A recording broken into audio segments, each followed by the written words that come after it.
नमस्कार दोस्तों, मैं दिलीप पाठक आप सभी का अपने YouTube चैनल पाठक एग्रो फाउंडेशन पर स्वागत करता हूं। मेरे प्यारे बच्चों, आज से हम बहुत ही इंपॉर्टेंट चीज शुरू करने वाले हैं।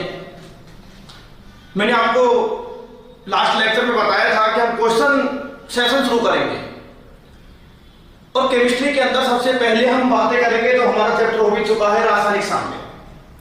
रासायनिक साम्य का यह है हमारा क्वेश्चन शीट फर्स्ट।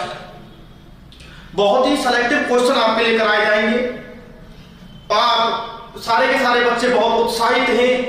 आप सभी की यही डिमांड थी कि सर क्वेश्चन सॉल्व करवाइएगा। देखिए प्यारे बच्चों, चैप्टर के अंदर भी आपको बहुत सारे क्वेश्चन में सॉल्व करवाता हूं, बहुत सारे न्यूमेरिकल्स करवाता हूं, लेकिन आपकी और भी डिमांड थी तो आपसे हमने क्वेश्चन क्विज शुरू कर दी है, क्वेश्चन प्रैक्टिस शुरू कर दी है। सबसे पहले रासायनिक साम्य के क्वेश्चन है, ये 5 क्वेश्चन टाइम को बचाने के लिए ऑलरेडी लिखे हुए हैं आपके सामने। आप इनको नोट करते चलेंगे और मैं इनको सॉल्व करवाता हूं। देखिएगा, सबसे पहले हमारा पहला क्वेश्चन है, 1 लीटर के पात्र में 7 ग्राम N2, 8 ग्राम O2 तथा 34 ग्राम अमोनिया दिया गया, तो प्रत्येक का एक्टिव मास ज्ञात कीजिए। तो एक्टिव मास का सूत्र, एक्टिव मास मतलब सक्रिय द्रव्यमान का सूत्र मैंने आपको बता रखा है, मोल बटे आयतन। ठीक है, क्वेश्चन हम नोट कर लेंगे। पहले पे 1 मिनट का टाइम आपको दे रहा हूं। ठीक है, ऊपर से मिटाता हूं मैं जिससे कि क्वेश्चन को सॉल्व करना शुरू करें।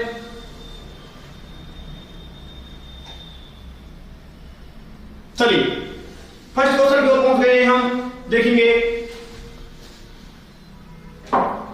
तो सबसे पहला सॉल्यूशन नंबर 1। हाँ बेटे, तो N2 का सक्रिय द्रव्यमान हम निकाल देते हैं। तो N2 का सक्रिय द्रव्यमान कैसे निकालेंगे? सूत्र देखिएगा, भार बटे अणु भार गुणा आयतन।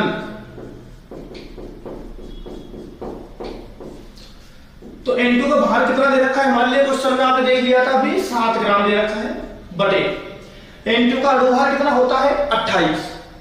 ठीक है, नाइट्रोजन का 14, तो N2 14 गुणा 2 अपना हो गया 28। और विलियन का आयतन दे रखा है 1 लीटर। ठीक है, तो 7 बटे 28 मतलब हो गया 1 बटे 4, 0.25 और सक्रिय द्रव्यमान की इकाई याद होनी चाहिए आपको, मोल प्रति लीटर। ठीक है, तो ये हमारा N2 का सक्रिय द्रव्यमान आ गया है। नेक्स्ट देखेंगे O2 का सक्रिय द्रव्यमान। सारे क्वेश्चन आपको पहले करवाए हुए हैं बच्चों इस तरह के। तो O2 का भार दे रखा है 8। O2 का अणुभार देखेंगे, देखिएगा बेटा, ऑप्शन का कितना होता है? 16, तो 16 दूना 32 गुणा आयतन 1 लीटर। ठीक है, तो 8 बटे 32 का मतलब 1 बटे 4 हो गया ये भी, और 1 बटे 4 का मतलब 0.25 मोल प्रति लीटर।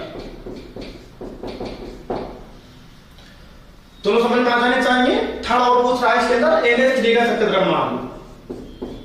NH3 का सक्रिय द्रव्यमान हम निकालते हैं। NH3 का भार कितना दिया गया है क्वेश्चन के अंदर? 34 ग्राम। तो भार 34 बटे अणुभार में पहले ही बताया है, अमोनिया का 17 है, गुणा विलियन का आयतन है 1। तो 34 बटे 17 का मतलब क्या हो गया? 2 मोल प्रति लीटर।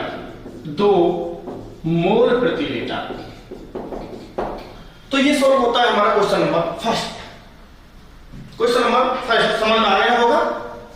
क्लियर? ज्यादा समय नहीं लेंगे बेटे, ऐसा नहीं है कि इस क्वेश्चन के तो प्रैक्टिस है इसको 1 घंटे या 1.5 घंटे का वीडियो लेक्चर बनाते हैं, ऐसा नहीं होगा।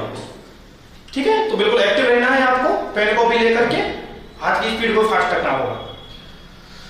सेकंड क्वेश्चन देखेंगे, निम्न के लिए Kc का व्यंजक लिखिए। तो Kc का मतलब क्या था? साम्य अवस्था स्थिरांक, जिसके लिए हम पहले ऊपर तो लिखते थे उत्पादों का सक्रिय द्रव्यमान और नीचे लिखते हैं क्रियाकारकों का सक्रिय द्रव्यमान। ठीक है, ठोसों को नहीं लेते, शुद्ध द्रव को नहीं लेते, केवल किसको लेते? गैस को। ठीक है, आइएगा।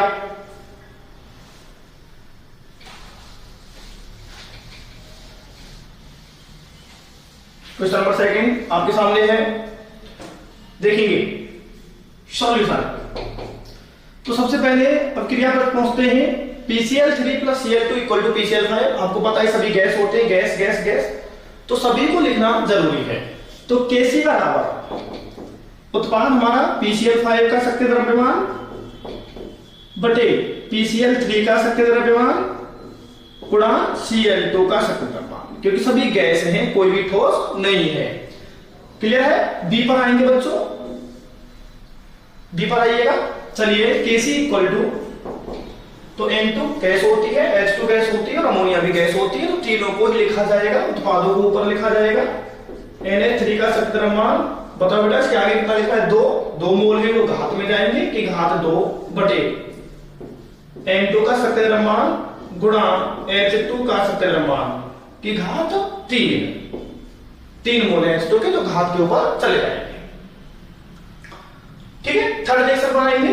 बताइए ये क्या होता है? सॉलिड होता है, कैल्शियम कार्बोनेट, कैल्शियम ऑक्साइड भी सॉलिड होता है, CO2 होती है हमारी गैस। तो सॉलिड को तो लिखा नहीं जाएगा, केवल लिखा जाएगा गैस को, C। देखेंगे Kc बराबर CO2 का सक्रिय द्रव्यमान। ठीक है, कैल्शियम कार्बोनेट को नहीं लिखा है क्योंकि वो सॉलिड है, कैल्शियम ऑक्साइड को नहीं लिखा है क्योंकि वो सॉलिड है।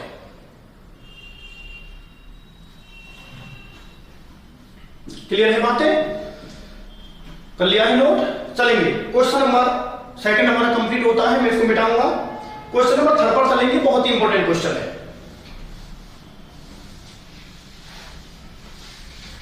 कुछ बच्चों का मानना होगा कि सर ऑप्शन नहीं दिए जा रहे हैं, सर ऑप्शन वाले क्वेश्चन कराइएगा ना। कुछ बच्चे मुझसे कहेंगे, जैसे ये वीडियो देखेंगे कमेंट बॉक्स में आकर के कहेंगे या मुझे कॉल करेंगे कि सर ऑप्शन नहीं दिए थे, डायरेक्ट आप क्वेश्चन करा रहे थे, ऑप्शन वाले ऑब्जेक्टिव क्वेश्चन नहीं कराए। देखिए बच्चों, ऑब्जेक्टिव क्वेश्चन करा करके आपको पाठक एग्रो फाउंडेशन में मीठा जहर नहीं दिया, क्योंकि ऑब्जेक्टिव क्वेश्चन जो होते हैं मीठा जहर होता है। जैसे क्वेश्चन आपको दिखेगा, 4 ऑप्शन दिखेंगे, आप ऑप्शन को देख करके क्वेश्चन को सॉल्व करेंगे। कभी भी क्वेश्चन को ऑप्शन देख करके सॉल्व नहीं किया जाता बच्चों। क्वेश्चन को सॉल्व कीजिएगा, जो आपका आंसर आया है, फिर उसके बाद में आप मैच कीजिएगा कि कौन सा ऑप्शन सही है इसका। यदि पहले से ही ऑप्शन देखना शुरू कर देंगे तो तुक्केबाजी शुरू हो जाएगी, नेगेटिव मार्किंग शुरू हो जाएगी। क्लियर है? इसलिए कोई भी क्वेश्चन सॉल्व करे, ऑप्शन नहीं देखने होते, क्वेश्चन को पहले अपने कंसेप्ट के आधार पर, अपने फॉर्मूला के आधार पर सॉल्व किया जाता है और फिर देखा जाता है कि कौन सा ऑप्शन हमारा मैच हो रहा है। क्लियर? सभी के लिए इंपॉर्टेंट क्वेश्चन है, चाहे वो जेट है, ICR है, नीट है, BHU है, सबके लिए इंपॉर्टेंट क्वेश्चन है। चलते हैं क्वेश्चन नंबर 3 को देखेंगे। बहुत प्यारा क्वेश्चन दिया है, सॉल्यूशन 18। अब क्रिया दी है A + 2B = C के लिए Kc का मान कहा है कि K1 है, तो C = A + 2B के लिए K2 ज्ञात कीजिए। बच्चों इसने किया क्या है, इस अभिक्रिया को देखो, इस अभिक्रिया को देखो। ठीक है, इसने अभिक्रिया को क्या कर दिया है, केवल उल्टा किया है। पहले C बन रहा था और अब C टूट रहा है, बाकी और कोई परिवर्तन नहीं किया है, ना तो अभिक्रिया में किसी संख्या का गुणा किया है, ना भाग दिया है। ठीक है, केवल अभिक्रिया को क्या कर दिया है, इसने उल्टा कर दिया है। वो अभिक्रिया को उल्टा करे, आप K को उल्टा कर दो, तो बताइए क्या हो जाएगा, K2 = 1/K1। बिल्कुल इजी क्वेश्चन है। उसने अभिक्रिया को उल्टा किया, हम K को उल्टा कर देंगे। देखिए क्वेश्चन नंबर 3 को, क्वेश्चन नंबर 4 पर आएंगे। बहुत अच्छा क्वेश्चन है भी। H2 + I2 = 2HI के लिए Kc का मान 64 है, तो HI = ½ H2 + ½ I2 के लिए Kc डैश ज्ञात कीजिए। बच्चों दोनों अभिक्रियाओं को ध्यान से देखिए, क्या परिवर्तन है।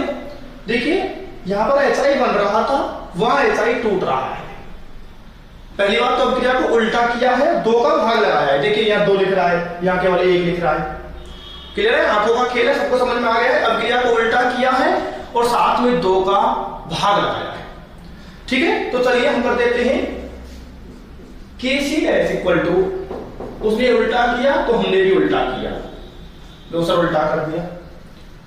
2 का भाग लगाया तो बताओ बेटा घात क्या लगा देंगे, 1/2।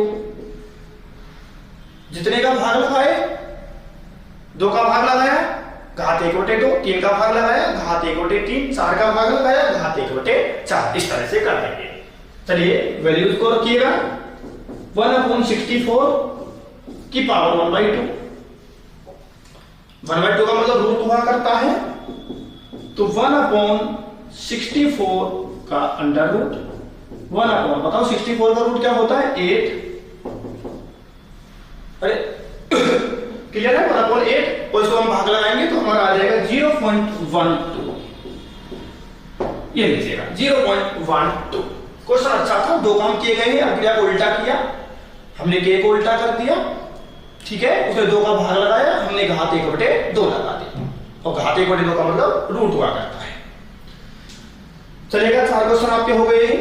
क्वेश्चन नंबर 5 को देखेंगे, सारे के सारे क्वेश्चन आपके जेट आईसीआर में आने वाले हैं। चलिएगा अब देखेंगे क्वेश्चन नंबर 5 को। हाँ आवाज आ रही होगी, पास में कोई मशीन चल जाती है, पीछे के मकान में आ रहा, पता नहीं है क्या धार चलती रहती है वहां। हाँ, तो इस प्रक्रिया पर आ रहेंगे बच्चों, a + b = c + d के लिए kc 10⁻³ है तथा अग्रदर नियतांक 10⁻² है, तो kd ज्ञात कीजिए। आपको याद होना चाहिए, जब मैंने आपको kc का व्यंजक कराया था तो kc बराबर था kf/kb, kc बराबर kf/kb।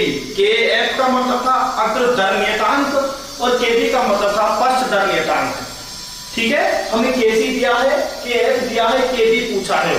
चलिए बच्चों बड़ा कर देते हैं इसका, बताओ ये यहां जाएगा, ये यहां जाएगा, तो kb = kf/kc,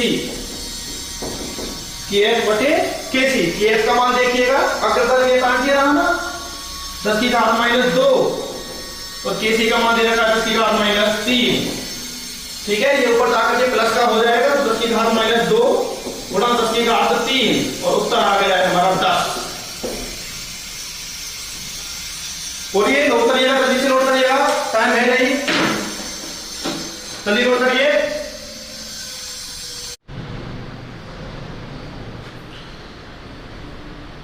हाँ तो बेटा चलिए आगे क्वेश्चंस पर।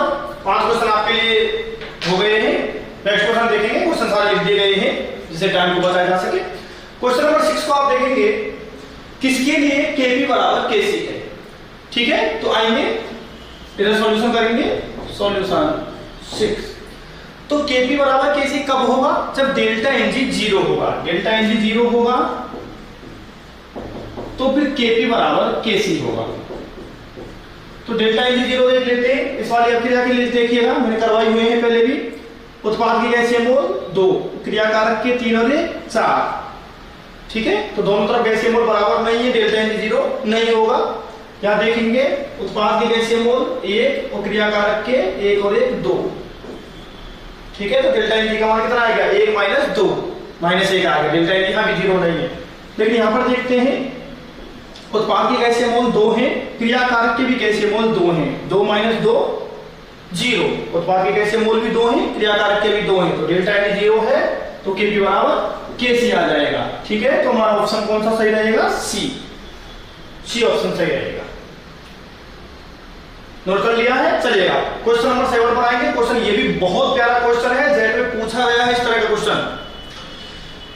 x2 + i2 = 2hi के लिए kc का मान 49 है, तो kp का मान ज्ञात कीजिए। बिल्कुल कर देते हैं, सॉल्यूशन 7। हाँ बेटा बताओ, तो इस क्रिया के लिए ΔNG का मान मैंने अभी आपको बता दिया, ΔNG का मान कितना है 0, तो ΔNG का मान 0 होगा तो kc और kp बराबर होंगे। जब kc 49 है तो kp भी 49 होगा, kp 49 होगा। क्यों होगा, क्योंकि ΔNG 0 है, ठीक है। चलेगा इस क्वेश्चन पर आएंगे।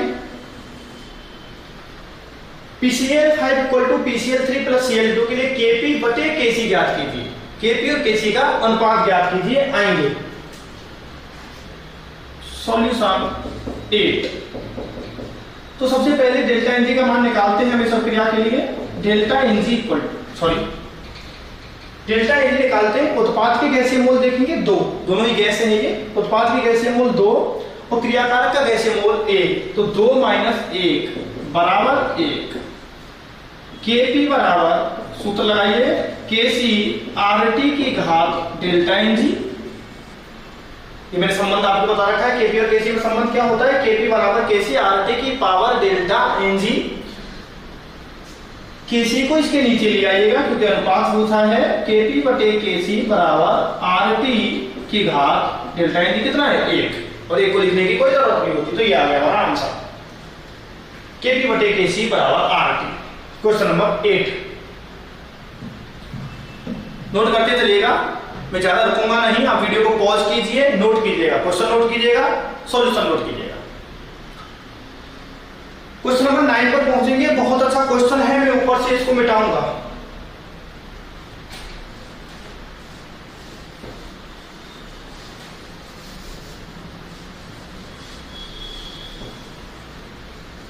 देखिएगा,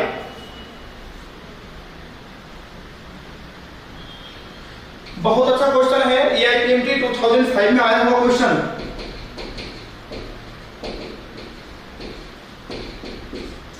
all India pre medical test 2005 में पूछा गया इस क्वेश्चन को।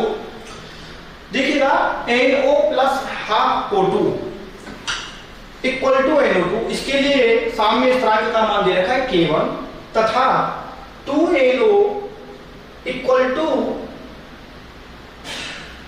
2NO2 करिए 2NO2 equal to 2NO plus O2 के लिए दे रखा है K2। तो K1 तथा K2 में संबंध बताओ। बड़े ध्यान से क्वेश्चन को देखिएगा बेटे, इस अभिक्रिया और इस अभिक्रिया में अंतर बताओ आप मुझे। देखो, एक तो अभिक्रिया को क्या कर दिया है, उल्टा कर दिया है। इसमें तो NO2 बन रहा था, यहां पर NO2 टूट रहा है। अभिक्रिया को उल्टा किया है, उसने अभिक्रिया को उल्टा किया, आप K को उल्टा करिए, समझिएगा। सॉल्यूशन क्वेश्चन नंबर 9 का अभिक्रिया को उल्टा किया है, दिख रहा है आपको, तो आप K को उल्टा करिएगा, तो K1 equal to 1 upon K2। दूसरा अभिक्रिया को उल्टा कर दिया, ठीक, उसने अभिक्रिया उल्टा किया, हमने K को उल्टा कर दिया। साथ में मेरे बच्चों इसने 2 का गुणा भी किया है। देखो, या 1NO2 है या 2NO2 है, देखते चलिए, यहाँ NO है या 2NO है, या हाफ O2 है या 1O2 है। 2 का गुणा किया है, उसने 2 का गुणा किया है, आप 2 की घात लगा दो, जितने का गुणा उतने की घात, ये आ गया। समझ में आ गया है? 2 परिवर्तन किए गए हैं, अभिक्रिया को उल्टा किया, हमने K को उल्टा कर दिया। उसने 2 का गुणा किया, हमने 2 की घात लगा दी। 3 का गुणा करता, हम 3 की घात लगाते। 4 का गुणा करता, हम 4 की घात लगाते। क्वेश्चन बहुत प्यारा है, पूछा गया है PMT में। क्वेश्चन नंबर 10 आएंगे, क्वेश्चन नंबर 10 पर। यह क्वेश्चन आपके जेट 2017 में पूछा गया है, 16 या 17 में। निम्न में से कौन सा साम्य नियतांक को प्रभावित करता है? तो मैंने कहा था आपसे, बहुत अच्छा पॉइंट बताया था कि दुनिया भर के साम्य नियतांक केवल और केवल ताप पर निर्भर करते हैं, इसके अलावा कोई भी कारक और साम्य नियतांक को प्रभावित नहीं करता। केवल कौन प्रभावित करता है? ताप। ठीक है, तो सांद्रता हो नहीं सकता, दाब हो नहीं सकता, केवल ताप। बहुत से बच्चे कंफ्यूज हो गए, ऑल पे कर देते हैं, बिल्कुल नहीं करना है, क्योंकि साम्य नियतांक केवल किस पर निर्भर करता है प्यारे बच्चों? ताप पर निर्भर करता है। ताप बदलेगा तो साम्य नियतांक बदलेगा, ताप नहीं बदला तो साम्य नियतांक भी नहीं बदला। ठीक है बच्चों, ये हमारे क्वेश्चन हो गए। कुछ क्वेश्चन आपको करवा दिए गए हैं, बहुत जल्दी ही दूसरा वीडियो अपलोड किया जाएगा, वहां पर फिर 10 या 15 क्वेश्चन करवाए जाएंगे। क्वेश्चन खूब सारे आपको करवाए जाएंगे, प्रैक्टिस कीजिएगा। शानदार तरीके से आपकी तैयारी हो रही है, बहुत शानदार आप लोग पढ़ रहे हो, बहुत अच्छा महसूस कर रहे हो पाठक सैकड़ों से जुड़ करके। आप क्लियर है? इस तरह के यदि आप 25-30 क्वेश्चन कर लेते हैं तो ये मेरी गारंटी है बेटे कि आप आसानी से जेट और आईसीआर के क्वेश्चन को करके आएंगे। केमिस्ट्री में कहीं भी आपको समस्या आने वाली नहीं है। ठीक है, बाकी चर्चा करेंगे नेक्स्ट मीटिंग में। Thank you very much.